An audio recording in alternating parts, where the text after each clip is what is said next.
Um, Thank you all for me showing up. I'm very, very privileged to be able to talk with you. I miss home a lot.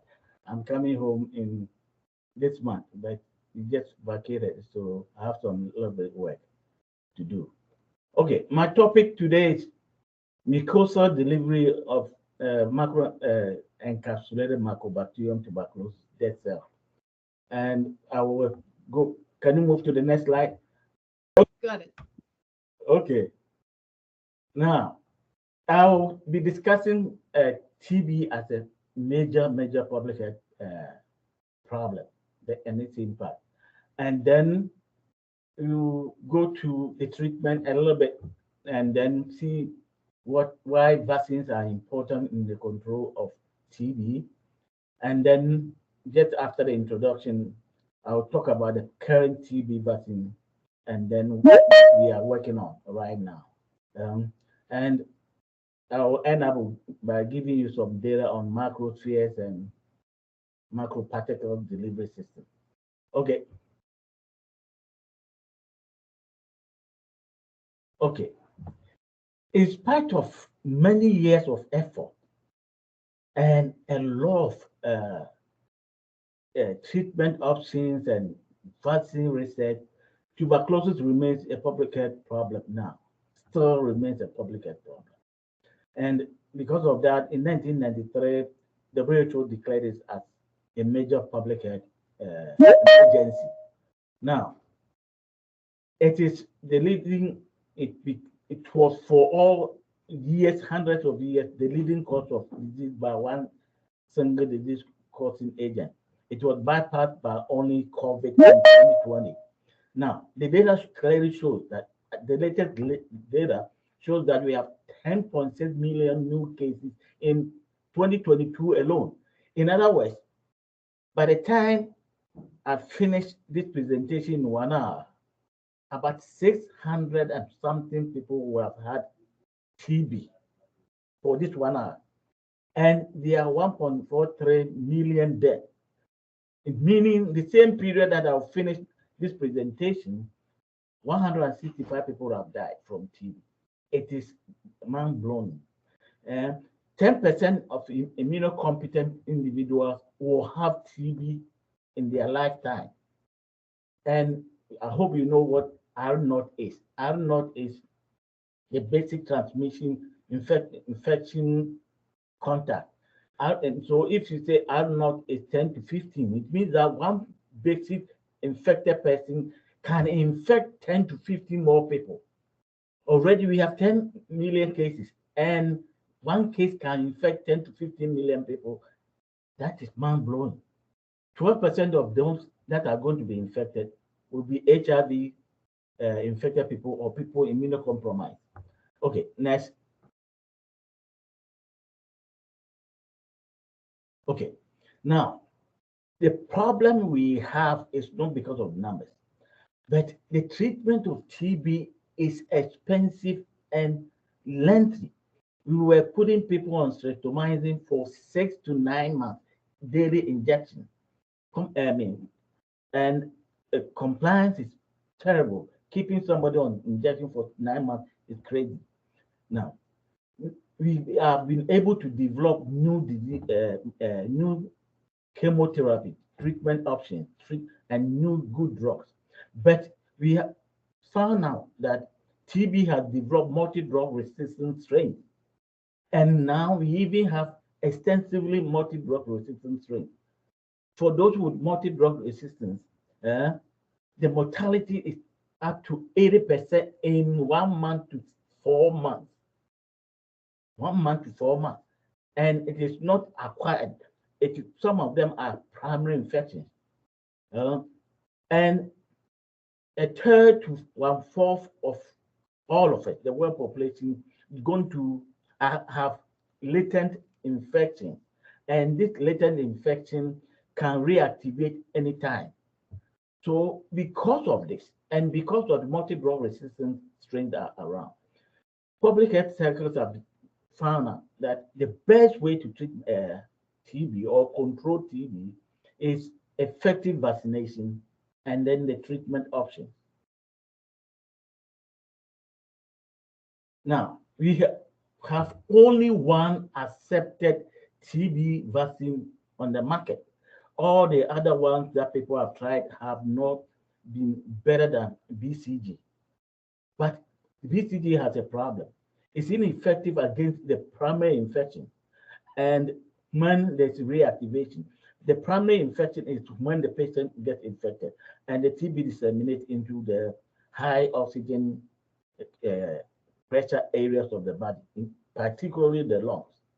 Now, that is the body is able to control it, and some of them are disseminated into the body. So we call that the primary infection.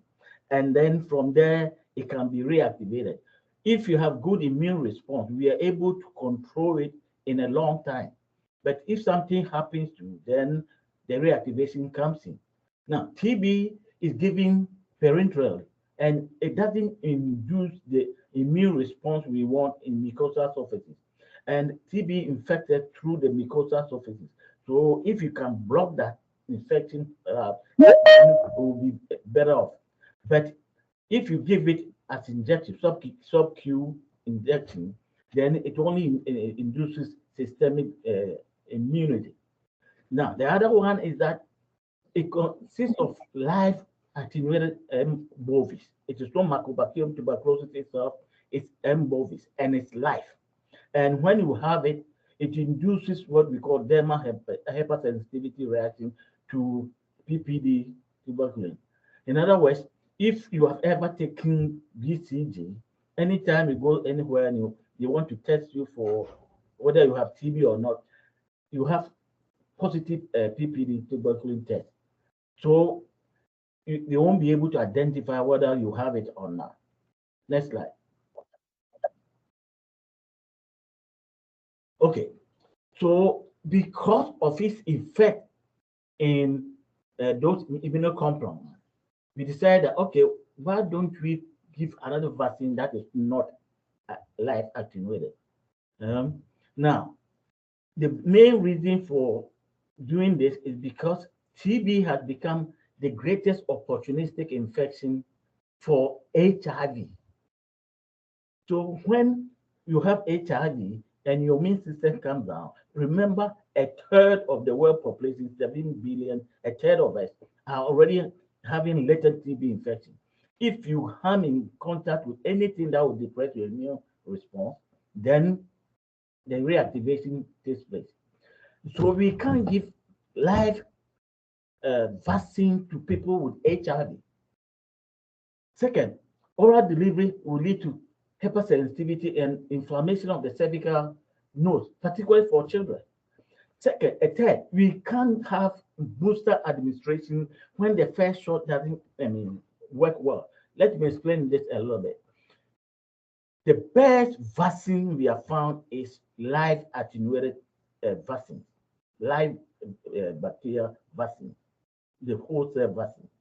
The advantage is that we infect the patient a little bit, and the vaccine and cells will colonize, and then they'll multiply. So the body has an opportunity to be exposed to the growing bacteria and all its secretions. So the body is able to mount strong polyclonal response. When that polyclonal response does not work in cases of BCG, where it wanes off with time, you can't give a booster administration because the body sees the booster administration as the main infection is protecting against. So it doesn't allow it to establish at all. So booster administration is not allowed. So if your immunity is not good with the BCG, that's it. Now, we have inactivated cells, and I'm going to show you some of them. And we believe that when we deliver it by particular drug delivery system, nanospheres, nanoparticles, microspheres, and other things, we will be able to use it as an adjuvant because, but being particulate, the antigen presenting cells, the dendritic cells, and macrophages will come in and eat it. And that is it will spark the immune response. So dead cells are good for, if you can have response, are good for TB, particularly for immunocompromised people. Okay, next one. So mucosal immunization, TB and most of the infectious diseases in the world come from Africa, so you know, infected through the mucosal surfaces. So the best way to actually stop the infection is to mount strong immunity at the mucosal surfaces. We found out that when you give sub-Q or systemic administration, you are able to build strong systemic immune response, but virtually no mucosal response.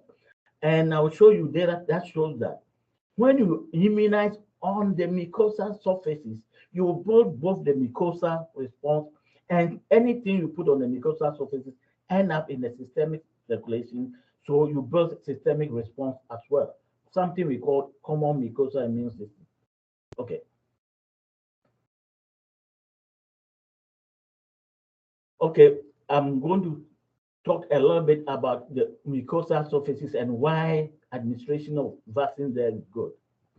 Now, the oral first, it's very easy to administer. We swallow things every day. We eat, we drink every day. It's low cost, so we don't need to have the, if we make it particulate and at the right temperature, we don't need to have all the cold chain system where from the place of manufacture to the place of administration, you need a cold storage system. Second, you don't even need injection. You can put it in capsule or and you don't need injection. Remember, nowadays injection with needles can also lead to other blood-borne borne diseases. Mucosal response is good to prevent infection from establishing, particularly for TB. And the reason why we can have mucosal response is because we have large gastric associated lymphoid tissue. And in the whole intestine, the intestine is about 7 meters long. Its surface area is like a tennis court, the intestines alone. And we have this lymphoid associated tissue. Within the intestine, there are sentinel sites that the body uses to sample things passing through the intestine. We call Peyer's patches, named after Peyer. Within the Peyer's patches, we have macrophage cells. These macrophage cells are folded inside and allow sampling of what is passing through. And for one of my preparations, I had to label my macrophages with lectin that is specific for binding to macrophage cells. And below the macrophage cells are all the immune system. So the moment you are able to target that way, they take it and then the immune response starts. People tested that, Adwell and others have done that, and they used the BCG and gave it as oral, and they got protective immunity that was tantamount, equal to the sub-Q injection. Then we also found out that if you give it oral, you find all the lymphocytes and others all dispersed in the spleen and lymph nodes and mounting strong immune response. That is where the primary infection of TB happens.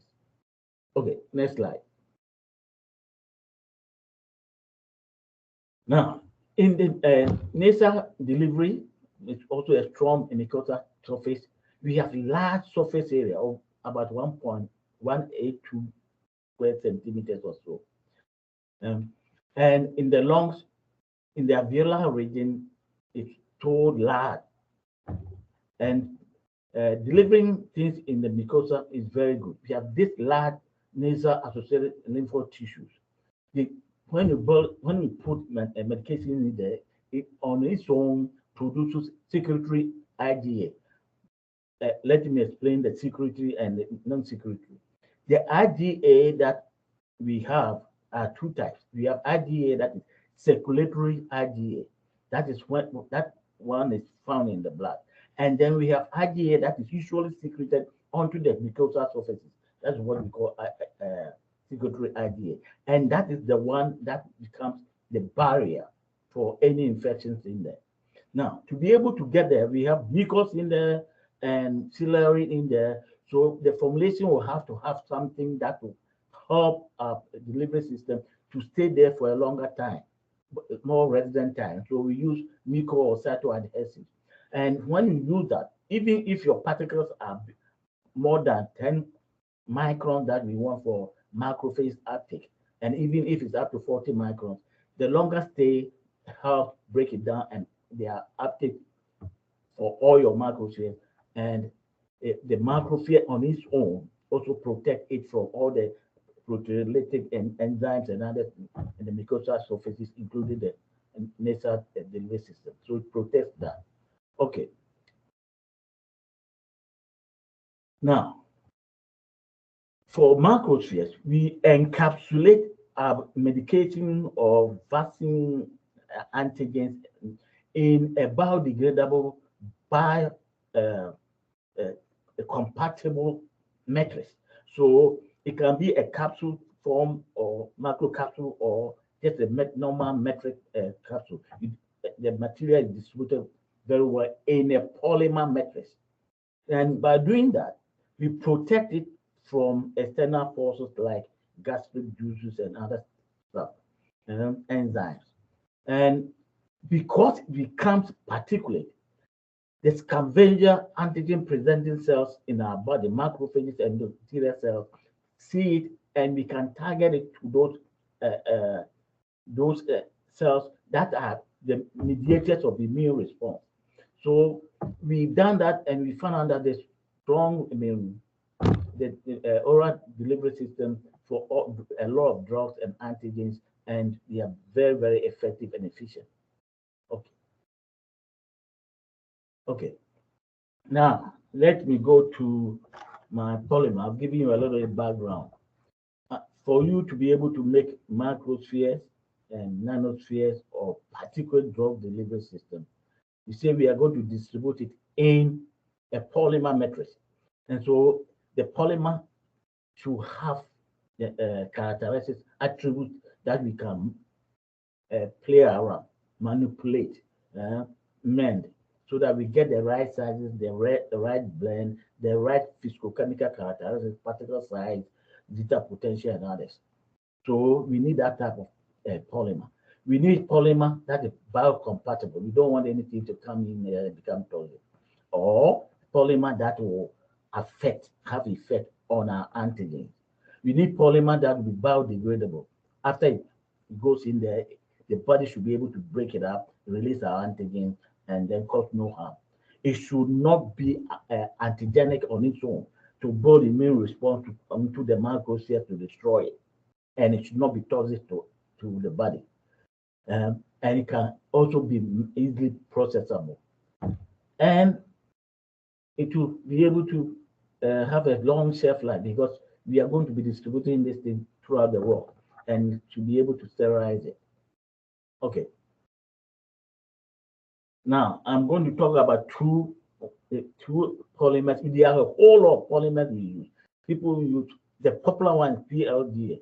Now, if you are delivering protein antigen, I don't prefer PLDA because the processing involves organic solvent. I don't want organic solvent to come in contact with my antigens, my proteins.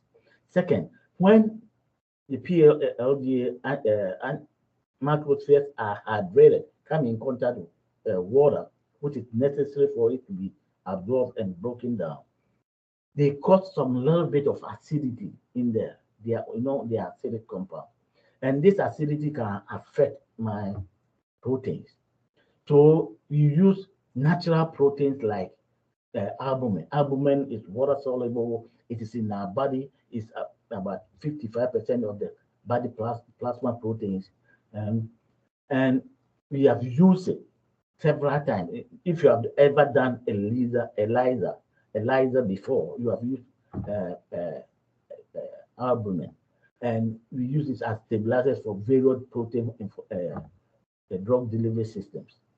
And it's very good in enhancing the encapsulation of the antigens, helping get the antigens inside the microsphere.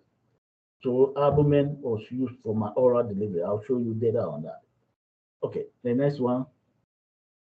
Now, the other one is when we are targeting mucosal surfaces, because of the mucus and other things, we need to have other types of polymer that has other characteristics.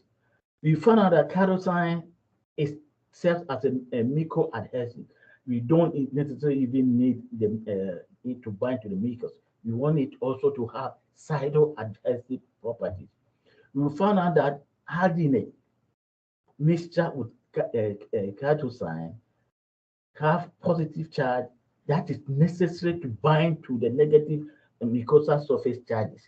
And it's easy to process. We don't need spray dryers and other complex equipment. Just the polyionic complexation is okay. The arginine is more carbohydrate. Kerosene is they are mild. They don't have effect on the antigens. You know, working with proteins is very difficult. Even if you overstir, you deaggregate it, aggregate it or deaggregate it. So we need the four-dimensional system to stay for proteins. So it's very good. They have the microadhesive properties. They are positive charge to bind to the negative charge of the mucosal surfaces. Okay, next slide. Okay, now I'm going to show you some data. I've told you that I need dead cells because dead cells can have effect on immunocompromised people. But the other point is that BCG is not Mycobacterium tuberculosis itself. It's Mycobacterium bovis. So if I'm not going to use a live one, the problem with live Mycobacterium tuberculosis is that you need a class 3 lab to be able to even work with it. It's so dangerous. So we resort to BCG and other ones. But if it's dead, then there's no point in me not be able to do it in my normal lab. And then I want dead cells. So this is what I've done. I'm going to show you some little bit data. Okay, now, so if you say you have dead cells, what do you mean? This one was given to me by anybody who wants to get contact NIH, and we have lab that can give you different strains and different degrees of inactivation. So the one that I use that I'm going to talk about now is HN878. It is being inactivated by cesium radiation, gamma radiation, and they say they kill it to the degree of 10 to 20 degrees. That is certainly dead. But after irradiating it and killing it, inactivating it, they maintain the cells maintain 93 to 95% of the biological activity and the enzyme. So all that is there is that they can't multiply, they are dead. But all the enzymes and structures and cell walls and others are all intact. So we can imitate live one. The only thing is that the live one hasn't got, the dead one hasn't got the ability to divide. Okay, the next slide.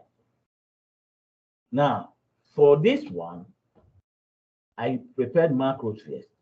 Macrospheres are a particular system that are spherical and tiny, so we call it macrosphere, small spherical body. And there's good equipment in there that all you need to do is to prepare your suspension. For this one, I use the albumin polymer. So I cross-link the albumin with some little bit of glutathione and then mop out the glutathione out before I put in my TB antigens. And then it goes in and sprays it into droplets and then dry it. So we call it spray dry. It dried so the particles that come out take the shape of droplets without the water. Okay, next one. Next slide. And this is an example of some of my macrophages. You see how spherical they are. And they can range from 1 to 10 micron.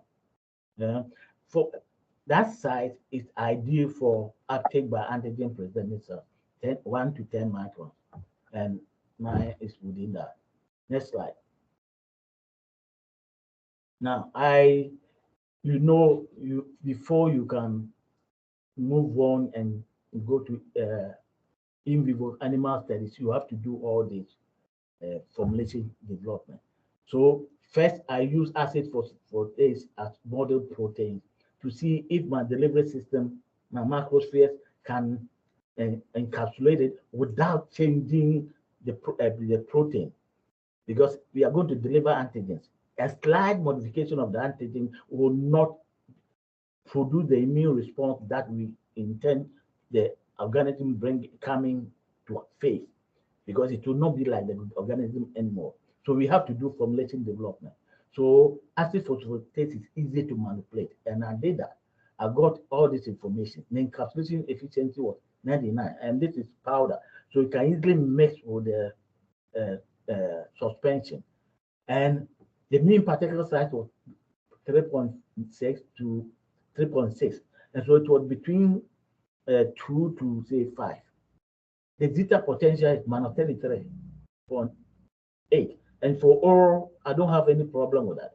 High zeta potential is good for suspendability and good for individual, particularly with that aggregation, and good for antigen presenting cell uptake. Now, from there, I used lysozyme.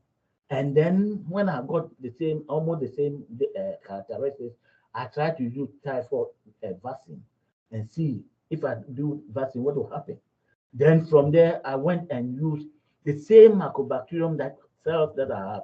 They gave me the cell lysate. The cell lysate is just a mashed up dead cell.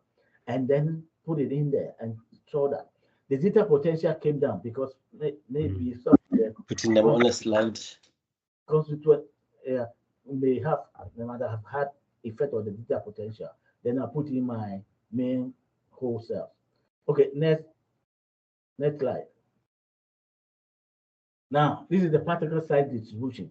1 to 10 is very important for uptake by antigen presenting cells. Next slide. Then you have to test for bioactivity. After going through FTR, DIC, and others, you actually have to know if the protein itself is working or not. But next slide. Then I try to see if antigen presenting cells will take it. And this is examples of uptake for within 48 hours, almost all of them have been taken out. Next slide. Then we don't know whether the picture is showing that the macrophages are outside or inside, so we have to do confocal imaging to be able to slice the cells to find out if the macrophage is inside the cell. Next slide. Then I labeled my macrophages with lectin so that they will be able to bind to macrophage cells in the Peyer's patches in the sentinel site and the gastric associated lymphoid tissues. And I tested it ex vivo and in vivo and see how the macrophages are all distributed in the on macrophage cells and the Peyer's patches. It means that it is where the antigens presenting cells are. Next slide. Then I did in vivo, and the first thing I did was I test for serum IgA as a marker of immune response, and see I fed them for about 18 weeks and gave boosters, and I'll show you where I gave the booster. I gave a booster after 2 weeks, and then after 7 weeks at the 10th week, and see how the immune response goes up. Next slide. And then I sample the mucosal surfaces. Look at the nasal mucosa, high production. Then the salivary mucosa, the controls also have something. So there will be something in the food that rat was eating that was cross-linking with my ELISA test. And then I took samples of the feces, and the antibody production was low because the feces will have to go through the whole intestine, through all the enzymes, and come out before we can test it. So we believe that some of the antibodies were destroyed. Next slide. Then for the cardio sign, dealing with dead cells is very difficult. How do you characterize it? So I decided to use a model protein, a model Mycobacterium. We have Mycobacterium smegmatis, environmental one. That is also Mycobacterium, but that is saprophytic. It's not dangerous, pathogenic. So I try to put it in my microspheres and then see this one was life. See if the processing, formulation processing, and the macrospheres will have effect, then they will die through the process. So I incubated, I put them in the macrospheres, and then later on, just store them at 4 degrees and -20 to see if when they will die. And up to about 8 days, there was significant amount of them alive. So it means that the processing did not have anything. They were able to go through without being destroyed. So my dead cells can also go through without any serious changes to it. Next slide.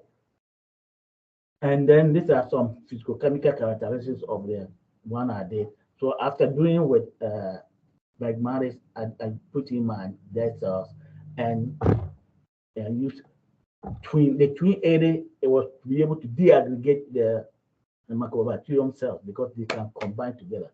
And sometimes if you work with too much arginate, then it will mark off the positive charge of the kerosene. So you may need to put in some glucose, cryoprotectant, to change the zeta potential from negative to positive. Next slide. So the delivery system of dead cells through macroparticulate system was effective and was able to build strong immune response in both mucosal and systemic surfaces. And the mucosal surface response lasted for several weeks. And I could give boosters at the second week and 10th week and so much stronger immune response, something that cannot happen in live attenuated vaccines. Okay, next slide. These are some references. Next slide. Any question? I mean, as somebody who's moved from having grown up in Africa, studied in Africa for a large part of your, your studies, and now you've moved into the Africa diaspora, what have been some of the challenges and opportunities that you've faced having made that transition and achieved what you've managed to achieve over there? I know a lot of our audience, many of them are emerging scientists in this field, and we'll be looking to people like you to go, what is it like? What are the challenges and opportunities? Yeah, that's a fantastic question. It's difficult in Africa for research because of resources. But our educational system, the way we study in Africa, we know the theory. We are able to learn the material, but we are unable to have the good practical aspect of it, the laboratory translation of it, the active learning part of it.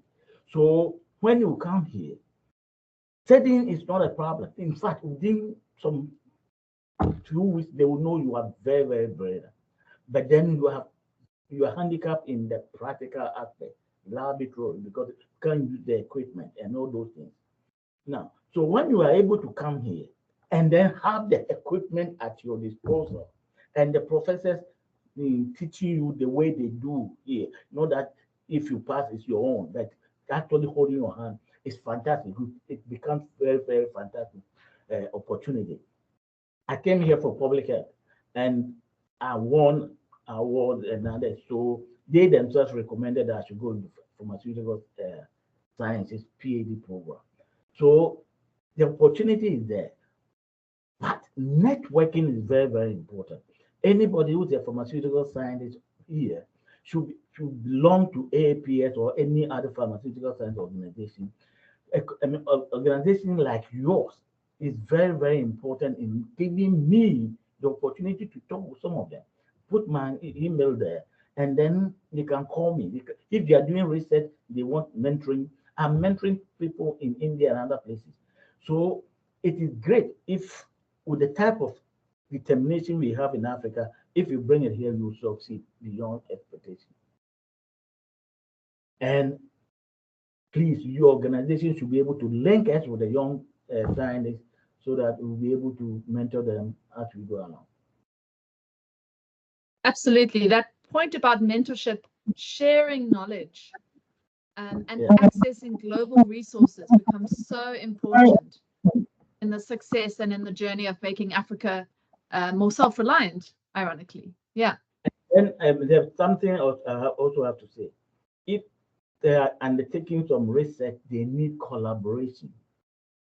There are opportunities here. Now, if you are doing your research and you have your data and others, that is not what I'm interested in. I'm past that. But if you need collaboration as to, oh, we can't get this, like these resources here. Can you help us here? Can you talk, do this software or something? Yeah, let them go.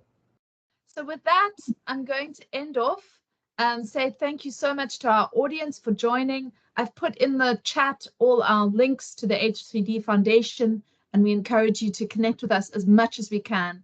We're doing everything we can to support you, young scientists coming out into the field and to do great things on this continent and for this continent, and of course for the world at large as well. And then a huge thank you to Dr. Yeboah. Thank you so much for your time. I know it's early in the day where you are, and for sharing your knowledge with us, and for the work that you're doing as well. We really, really appreciate it. Thank you. Thank you for inviting me. I may come back with a different topic. At the moment, I have so many PhD students working on some things. I may invite them to also talk with you so that at the student or middle level personnel, they can connect with their colleagues to help them. Yes. Matters. Okay. Thank you. All right. Thank you so much, everybody. Have a wonderful day wherever you are in the world. Bye.